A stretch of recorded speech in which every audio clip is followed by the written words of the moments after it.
Iran ने हमला किया तो सख्त जवाब देंगे, पेंटागन हुकाम की वार्निंग। अगर हमारी अवाम पार्टनर या इत्तेहादियों पर कोई भी हमला हुआ तो हम जवाब देने में ज़रा सी देर नहीं करेंगे।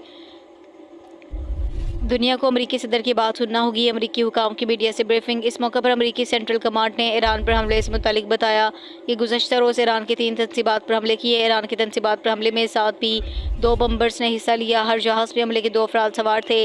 हमले के दरमियान इंतहाई कम कम्युनिकेशन थी। बम्बर्स ने अमरीका से मगरिब की उड़ान भरी। बम्बर्स धोखा देने के लिए बहरुल काहिल की तरफ गए। ये ऑपरेशन ईरान की एटमी क़ुव्वत ख़त्म करने के लिए डिज़ाइन किया गया था। ये एक बहुत खुफिया मिशन था। इस मिशन से वाशिंगटन में सिर्फ चंद लोग ही आगाह थे।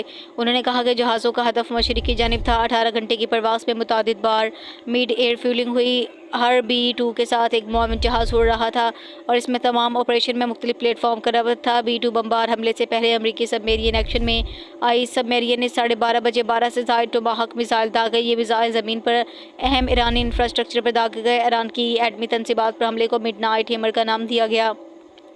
पेंटागन हुकाम की जानब से कहा गया कि मिडनाइट हैमर में ईरान को धोखा देने के लिए मुतअद्दिद इक़दाम किए।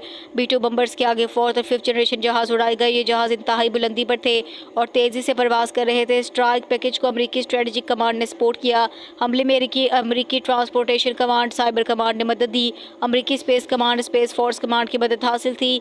US यूरोपीय कमांड ने इस हमले में मदद दी। उन्होंने बताया कि जहाज़ नितंसर के करीब पहुंचे तो US प्रोटेक्शन पैकेज एक्शन में आया। इस पैकेज में सरहद के साथ वार करने वाले हथियार शामिल थे। ये नितंसर तक पहुंचने के लिए B-2 हथियारों को तहफ़्फ़ुज़ देने के लिए था। हमले में शामिल अमरीकी जहाज़ों पर कोई जवाबी वार सामने नहीं आया।